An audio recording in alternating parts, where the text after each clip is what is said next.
Brain tumour గురించి భయపడాల్సిన అవసరం లేదు. ప్రముఖ వైద్యులు, neuro surgeon, NIMS India topper doctor Vishwak Kumar. World brain tumour day సందర్భంగా కర్నూలు మెడికవర్ హాస్పిటల్లో ప్రముఖ న్యూరో సర్జన్ వైద్యులు విశ్వక్ కుమార్ బ్రెయిన్ ట్యూమర్ పై అవగాహన కల్పించారు. మెడికవర్ హాస్పిటల్లో నిర్వహించిన మీడియా సమావేశంలో డాక్టర్ విశ్వక్ కుమార్ మాట్లాడుతూ బ్రెయిన్ ట్యూమర్ పై అవగాహన పెంచడం, రోగులకు వారి కుటుంబ సభ్యులకు అండగా నిలవడమే బ్రెయిన్ ట్యూమర్ డే లక్ష్యమన్నారు. బ్రెయిన్ ట్యూమర్ ఎందుకు వస్తుంది, వస్తే ఎలాంటి చికిత్స తీసుకోవాలి మరియు రాకుండా ఎలాంటి జాగ్రత్తలు తీసుకోవాలో డాక్టర్ విశ్వక్ కుమార్ తెలియజేశారు. బ్రెయిన్ ట్యూమర్ అనగానే ఆందోళన చెందాల్సిన పని లేదన్నారు.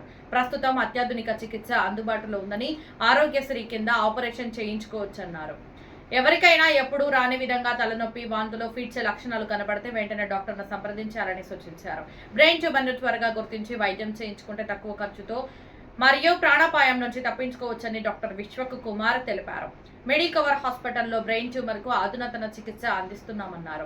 ఈ కార్యక్రమంలో డాక్టర్ విశ్వక్ కుమార్ తో పాటు Medicover hospital head Maheshwar Reddy పాల్గొన్నారు. స్కాన్ అయిపోతుంది అండ్ పేషెంట్ కు కూడా బెనిఫిట్స్ వస్తుంది. సో అందువల్ల స్కాన్ చేస్తాము. ఏం లేదు అంటే okay we can treat fine, దానికి మెడికల్లీ ట్రీట్ చేసుకుంటా పోవచ్చు. సో మిగతా నెక్స్ట్ సిమ్టమ్స్ అంటే కొత్త సిమ్టమ్స్. ఇప్పుడు బ్రెయిన్ లో ఎట్లా అంటే ఒక్కొక్క ఏరియాకి ఒక్కొక్కటి ఇది ఉంటుంది, ఫంక్షన్స్ ఉంటుంది. ఒక చోట్ల మనం చేతులు కాలు పనిచేసే ఏరియా ఉంటుంది, ఒక చోట్ల చూపి కనపడే ఏరియా ఉంటుంది, కొన్ని ఏరియాలు మన బ్రెయిన్లో హార్మోనల్ సెక్రేషన్ కంట్రోల్ చేసే ఏరియా ఉంటుంది. ఏ ఏరియాలో బ్రెయిన్లో ఎక్కడ ట్యూమర్ వస్తుందా ఆ ఏరియా పని ఆగిపోతుంది. సో ఇప్పుడు ఆపోజిట్ సైడ్ కంట్రోల్ అంటాము. కుడి కాలు కంట్రోల్ చేసేది Adam side brain. So Adam side brain tumour వస్తే కుడి చేయి కాలు వీక్నెస్ వస్తుంది. సో అలాగే ఏ ఏరియా బ్రెయిన్ అఫెక్ట్ అవుతుందో ఆ ఆపోజిట్ దానికి కంట్రోల్ చేసే ఫంక్షన్ ఆగిపోతుంది. It may be vision loss కావచ్చు, పేషెంట్ కి వీక్నెస్ రావడం కావచ్చు. ఇంకొక సిమ్టమ్ అంటే ఫిట్స్. పేషెంట్ కి వాయు వస్తుంది అంటే కొత్తగా ఆన్సెట్, చిన్న పిల్లలకు వచ్చి వాయు ప్రాబ్లం ఉంది అంటే వేరే, కొత్తగా వస్తుంది, కొత్తగా స్టార్ట్ అయింది అంటే డైరెక్ట్ ఇండికేటర్ ఏదో ఒకటి బ్రెయిన్ లో ప్రాబ్లం ఉంది అని.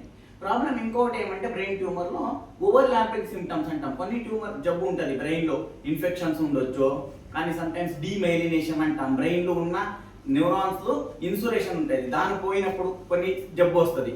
ఆ జబ్బు కానీ అన్ని జబ్బు ఒక్క విధంగా ప్రజెంట్ అవుతుంది, మనకు స్కాన్ చేయకుండా తెలీదు. ఆ లోపల ఏం జరుగుతుంది, ఇన్ఫెక్షన్ ఉందా, బ్రెయిన్ ట్యూమర్ ఉందా, ఇది ఉందా, లేదా చిన్న స్ట్రోక్స్ కూడా ఉండొచ్చు. సో ఇదన్నీ ఎట్లా తెలుస్తుంది అంటే స్కాన్ చేస్తేనే తెలుస్తుంది. సింపుల్ స్కాన్, ఎంఆర్ఐ స్కాన్ చేస్తే తెలుస్తుంది. కానీ పేషెంట్ హాస్పిటల్కి రావాలి, ఇది ఫస్ట్ థింగ్. ఎంత తొందరగా వస్తారో అంత తొందరగా డిటెక్ట్ అవుతుంది. This is for about presentation. Symptoms ఎట్లా కొత్తది ఏమో వస్తే రావాలనేది. నెక్స్ట్ థింగ్ ఏమంటే ట్యూమర్ ఎవరైనా డయాగ్నోస్ చేసినారో అనుకోండి, చేసిన తర్వాత ఫస్ట్ భయపడకూడదు. సో మన అయిపోయింది లైఫ్, ఇంకా ట్యూమర్ బ్రెయిన్లో ట్యూమర్ అయిపోతే ఇంకా నాకు లైఫ్ అయిపోతుంది, చనిపోతాను అట్లా లేదు. ఇప్పుడు చాలా అడ్వాన్స్ అయింది, మనం ఆపరేట్ చేస్తాము. ఇప్పుడు ఇక్కడ మెడికవర్ హాస్పిటల్ మనం కూడా చాలా ఆపరేట్ చేసినాం బ్రెయిన్ ట్యూమర్స్, కానీ కావాల్సింది చేస్తాము. ఇప్పుడు ట్యూమర్ తీసేసినామా, కొన్ని ట్యూమర్కి దాని తర్వాత కీమోథెరపీ, రేడియోథెరపీ అన్నీ ఇస్తే కంట్రోల్ చేసుకుంటాం. ట్యూమర్ అయినా మొత్తం తీయడానికి ఇట్లా సింపుల్గా ఇక్కడెక్కడో ట్యూమర్ ఉందంటే ఇక్కడ కట్ చేసి పడేయచ్చు. బ్రెయిన్ అట్లా కాదు. బ్రెయిన్ ఏమంటే చాలా ఇంపార్టెంట్ ఏరియా, మొత్తం సరౌండింగ్ అని తీసేసి సరౌండింగ్ తీయలేము. ఎంతవరకు తీయడానికి వస్తుందో అంత తీసేస్తాం. కొన్ని అడ్వాన్స్డ్ టెక్నిక్స్ ఉంటాయి. పేషెంట్కి ఏమంటే ఇంపార్టెంట్ ఏరియా, చేతులు కాలు పనిచేసే ఏరియా ఉంటుంది అనుకోండి, దాని ఏరియా దగ్గర ట్యూమర్ ఉంది అంటే మనం ఏం చేస్తామంటే పేషెంట్ని అవేక్ క్రెనియాటమీ అంటాం. అవేక్ అంటే పేషెంట్ని ఆపరేషన్ చేసే టైంలో అవేక్ ఉంటారు. ఏం చేస్తాము, పేషెంట్ నిద్రపోకుండా పేషెంట్ అవేక్ ఉంటారు. ఏంటంటే మెలకొని ఉంటారు. ఇప్పుడు ఇంజక్షన్ అన్ని ఇచ్చుకొని ఫస్ట్ ఆపరేట్ చేస్తాం, బోన్ తీసేస్తాం. బోన్ తీసేటప్పుడు పెయిన్ ఉంటుంది, బోన్ తీసేసి దాని తర్వాత బ్రెయిన్ ఎప్పుడు ఆపరేట్ చేస్తామని. ఇంకొకటి ఇంపార్టెంట్ మీకు అందరికీ సర్ప్రైజింగ్ గా విషయం చెప్పాలంటే, brain is a brain sensitive structure కాదు. బ్రెయిన్ ఏమైనా మనం కట్ చేస్తే నొప్పి కాదు, అన్ని బాడీలో ఉన్న నొప్పి తెలిసేది బ్రెయిన్ కి, కానీ బ్రెయిన్ కి కట్ చేస్తే నొప్పి ఉండదు బ్రెయిన్ లో.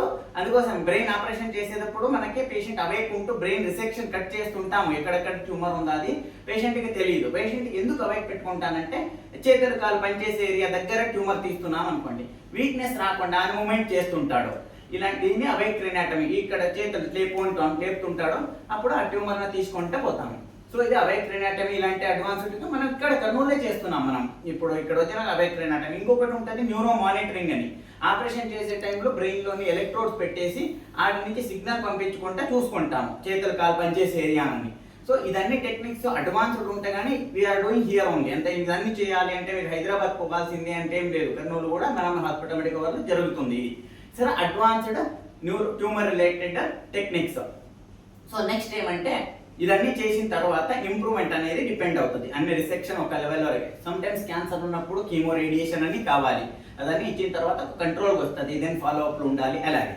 సో ఇంకా నెక్స్ట్ ఇంకొకటి ఏమని చెప్పాలంటే కొన్ని బెనైన్ ట్యూమర్స్ ఉంటాయి. ఫర్ ఎగ్జాంపుల్ మెనింజియోమాస్ చిన్నవి ఉంటాయి, 2 centimetre 1 centimetre less than 1 centimetre అలాంటిదని దేనికోసమో స్కాన్ చేసి ఉంటాము, ఎంఆర్ఐ చేసి ఉంటాం హెడ్ఏక్ అని. సో అది చిన్నది ఉన్నప్పుడు అవసరం లేదు, సమ్ టైమ్స్ ఆపరేషన్ చేయాల్సిన అవసరం లేదు. బాడీలు కూడా ఎక్కువ కొవ్వు గడ్డలు ఉంటాయి కదా, అలాగేనంటే బ్రెయిన్ కూడా చిన్నది ఉంటుంది, దానికి తీయాల్సిన అవసరం ఉండదు. అది కూడా అనవసరంగా చేయకూడదు. సో పేషెంట్ వస్తే మనకి we can take a second opinion అనేది దీనికి అవసరమా లేదా అనేది కరెక్ట్గా చెప్తాం మనం. ఇది ఆపరేషన్ చేయాలా లేదా, ఫాలో అప్ స్కాన్ చేసుకోవచ్చు, 6 మంత్స్కి ఒకసారి స్కాన్ చేసి చూసుకోవచ్చు. సో అలాగే సో ట్యూమర్ అన్న మాట వచ్చింది, ట్యూమర్ అంటే కంపల్సరీ ఆపరేషన్ అనేది కాదు, దట్ బెనైన్ ట్యూమర్ ఉంటే అబ్జర్వ్ కూడా చేసుకోవచ్చు. సో దీంట్లో అట్ ద కంక్లూజన్ ఏమంటే ఈరోజు డేది ఏమైనా సిమ్టమ్స్ వచ్చినప్పుడు హెడ్ఏక్ కానీ లేదా వీక్నెస్ కానీ, పేషెంట్కు వాయువు వచ్చింది కొత్తగా, లేదా వామిటింగ్ అయింది, చూపి తగ్గిపోయింది, ఏదో సిమ్టమ్స్ కొత్తగా వచ్చింది, చెవి వినపడం తగ్గింది, సిమ్టమ్స్ వస్తే తొందరగా హాస్పిటల్ రావాలి. దానికి ఇమీడియట్గా మనం స్కాన్ చేసి తెలుసుకుంటే దాని తర్వాత ఎట్లా అనేది ప్లాన్ చేస్తాం treatment.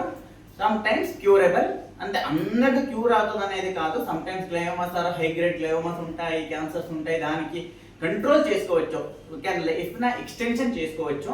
So that also depends ఎంత తొందరగా వస్తారో దాని మీద. థ్యాంక్ యూ, అందరికీ ధన్యవాదాలు. Doctor Vishwakumar, MS MCh neuro surgery. నాది ఎంసీహెచ్ న్యూరో సర్జరీ చేసింది నిమ్స్ హైదరాబాద్లో.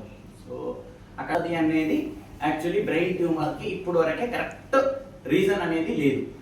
ఇది ఒకటి మెయిన్ థింగ్. ఏమైనా మనము ఇప్పుడు స్మోకింగ్ చేస్తే లంగ్ క్యాన్సర్ వస్తుంది. సో మనం సమ్ టైమ్స్ హార్మోనల్ చేంజెస్ ఉంటే బ్రెస్ట్ క్యాన్సర్స్ వస్తాయి, అలాగే చెప్తాం. బ్రెయిన్లో కొన్ని ట్యూమర్స్ వస్తాయి, కంజెనిటల్ ఉంటాయి, లైక్ వెస్టిబులర్ స్వానోమస్ అంత చెవి వినపడం తగ్గుతుంది, దాంట్లో 2 సైడ్ వచ్చేది ఉంటుంది. అదన్నీ కొన్ని జెనెటిక్ ప్రిడిస్పోజిషన్ ఉంటుంది, వాళ్ళ ఫాదర్ మదర్కి ఉంటే వాళ్ళకి వచ్చే ఛాన్స్ ఉంటుంది. అది హైలీ అది ఆటోజోమల్ డామినెంట్ డిసార్డర్స్ అంటాం, న్యూరోఫైబ్రోమాటోసిస్ అంటాం, అలాంటిది వస్తుంది. కానీ కామన్ బ్రెయిన్లో వచ్చేది గ్లయోమాస్ అంటాము. ఇదంటే గ్లయోమా అంటే బ్రెయిన్ ట్యూమర్ నుంచి బ్రెయిన్ నుంచి వచ్చే సెల్ నుంచి వచ్చే ట్యూమర్స్. దానికి రీజన్స్ తెలియదు, ఇవన్నీ అన్ని ప్రిడిక్ట్ చేస్తారు, రేడియేషన్ వాళ్ళ వస్తుందా, ఫోన్ వాళ్ళ వస్తుందా, అన్నిటి చెప్తున్నారు. కానీ we don't know today exact reason for the brain tumour. Common old ఏజ్లో పోతే సో అది ట్యూమర్ స్ప్రెడ్ అయి ఉంటుంది. కానీ బ్రెయిన్లో primary brain tumour, primary brain glial cell tumour అంటాం కదా, దానికి రీజన్స్ లేవు. సో అందుకోసం ఎవరికైనా రావచ్చు అది.